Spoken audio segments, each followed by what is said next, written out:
I never liked history much as a kid. Even in early middle school, during history class, I'll always be either slacking off drawing or in the back of the class, rewatching videos from my favorite YouTuber for 10,000th time in a row now. And my grades complimented it. Which is why I got my bitten so much as a kid. Like, this happened 2,000 years ago! What the does this help me any type of way? Like, is someone going to come at me while I'm taking a walk and just go, how many times did King Charles his meat per day? Like, it never made sense to me. I feel like there are only three people who like history. The very knowledgeable ones, the autistic ones, and people that need their heart rate checked, no in between. Despite all of that, there seems to be a part of history that still made its way into my life. And that will be the Chinese history. Now, we all know China for many things. Slave labor, cheap products, giving us invisible woman's feather to know its prime and glory. But recently, memes about China's history started appearing more and more on my timeline. Stuff like the Wang-Wong disagreement, 300 million dead, 4 species extinct. The sheer number of these memes, you may think they're just joking, like someone must be with me, right? But the more and more I looked into this, I can say that all of these memes are justified. Genuinely, all the shit these people went through made me question these guys. Like, damn. How are you guys even alive? The amount of natural disasters and genocide this guy lived through had me perplexed. And the fact that this shit was so common, it was even more wild. Like, you could be just some random Chinese emperor during history, and then one day your surrogate just goes, "Ah, your majesty, looks like the Yellow River has flooded again for 18th time this week. Thankfully, only 2 billion people died this time." And you just go, "Oh, wonderful, only 2 billion people. Looks like our prayers have finally paid off." And none of that would matter, because in just few years they would just go back with even more people than before. And let's keep it real, with crazy daily occurrences like this, you know people living here will be batshit insane too. You may think that current politicians are crazy, but they stand on nothing with how these guys were moving back in ancient China. Want an example? Here is Zhu Huang, or as I like to call him, EDP 9000. Now, EDP 9000 was, as you can say, big fan of Full Metal Alchemist, and throughout his life he created many potions in pursuit of immortality. And his most famous potion was the substance called the Red Lead. Now, you may wonder, why do you call him EDP 9000? Well, this potion was made by him combining lead and period blood on little girls! He had girls at an estimated number of 115 at a time, with most of them being at the ages of 8 to 14, kept in his fortress just for this purpose. Not to mention they're only fed mulberry leaves and rainwater. And he would do this non-stop. No matter if you were ill or just not feeling it, he will chuck that shit like it was cranberry juice. Oh my god, me just reading this makes me feel disgusted, like... Now, by this you may think this guy was, you know, cuckoo caca crazy. And yeah, his mates, yeah, they thought so too. So one day they were just like, "Hey yo, let's smoke this guy." So one day they just jumped him and straight up started strangling that man. And I just know his freaky ass probably liked that shit. But you see, this is where they f***ed up. Cause the ribbon they tried to strangle him with wasn't tied properly, so he was just knocked out. And maids, yeah, they were like, "Oh, we're f***ed." And they just started running! But sadly, the queen ordered all of them to be R.I.P., you did the right thing. And the king? After his 3-hour power nap, bro was refreshed. And from his perspective, you may think, okay, so this trying to run my shit. I'm so happy my wife took care of it. No! He was mad, because one of the girls that was killed, because, you know, she tried to choke the shit out of him, was his favorite maid. And later, when fire burned down the part of his palace, he didn't let his queen be rescued, so she burned to death!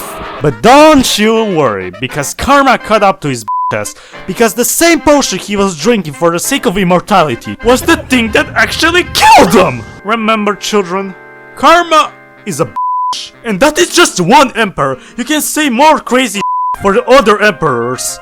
But do not be mistaken, my dear viewer, with how crazy emperors were during this time. You can be rest assured that there was some crazy stuff that came with being near these high-ranking positions. And bro, I'm not gonna even sugarcoat it. You're 4 minutes into this video, you already know these people are crazy as shit! Now, I want you to imagine you are a person in old China.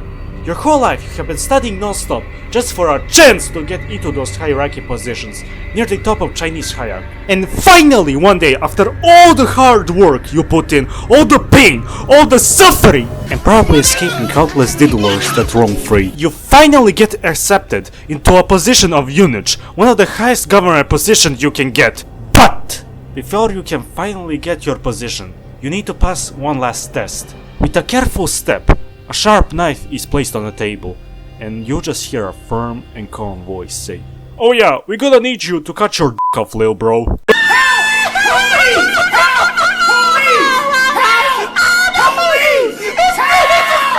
Oh my god, me just reading this just legit gives me physical pain. The reason for this being by cutting off their wee-wees, that made them a less threatening servant. In short, making them less likely to backstab an emperor because they couldn't have children, which I get, but bro! No sane man would rightfully cut off their just for a higher position! For that sacrifice, the job better be heavenly, attacking 2 million an hour and at least 6 of the baddest on my daily. I mean, you don't have your anymore, but you get what I mean! No, that is just the high end of society, but what about the normal people? The peasants that single-handedly every single time try to overthrow the government, but they got sick of their shit. No, I didn't talk about this earlier, but the main reason why China had so many deaths throughout history is because they kinda followed the same circle of events. No emperor comes to power, life is good. Emperor becomes corrupted, and normal people start suffering because of that. People get sick of it and start forming rebel alliances to run his shit. 9 billion people die. New emperor becomes appointed, rinse and repeat. I mean, until Yellow River floods again and kills like 2 billion. Because in most of these cases, civilians were the ones that suffered the most. Looking at many Chinese battles throughout history, you can see that these guys were always getting fucked! Either way, whether you be just a normal soldier trying to scrape by, or a farmer in middle of butt nowhere, cause pip this shit! The Taiping Rebellion, a war of which the story of how this even started was even more crazy. A whole war started because of some crackhead thought he was the brother of Jesus Christ. I'm not with you, look this up. Oh, and let's see how many people died. 20 to 30 million! This war had more deaths than World War I, the Lushan Rebellion. Oh, diddly do, let's see how many people. Up to 36 million! The Siege of Sungyang, 130,000. Oh wait, that doesn't sound that bad compared to others. Wait, what's this below? 50,000 civilians eaten alive! So literally, if you are a peasant in China, no matter how you move, you will always get either by corrupt emperors, floods that kept happening every 2 minutes, or just by people trying to act their best Hannibal impression. But that will be all for today. This script is really getting tiring, to be honest, and I don't feel like writing anymore. If you like this video, please subscribe and hit that like button. And comment more crazy history facts, you know, I would like to hear about it. And before this video ends, I would like to thank all of you who commissioned me. Last video really blew up, so I'm very thankful for all of you who show me support. And if you want to see when I'll be opening my commissions, please click the link in the comments down below. And again, I'm very thankful for the support you have shown me. But anyways, I was salty. Thank you for watching. Peace! Of the government, not a big fan of the government, not a big fan of the government, not a big fan of the government, not a big fan of the government, not a big fan of the government.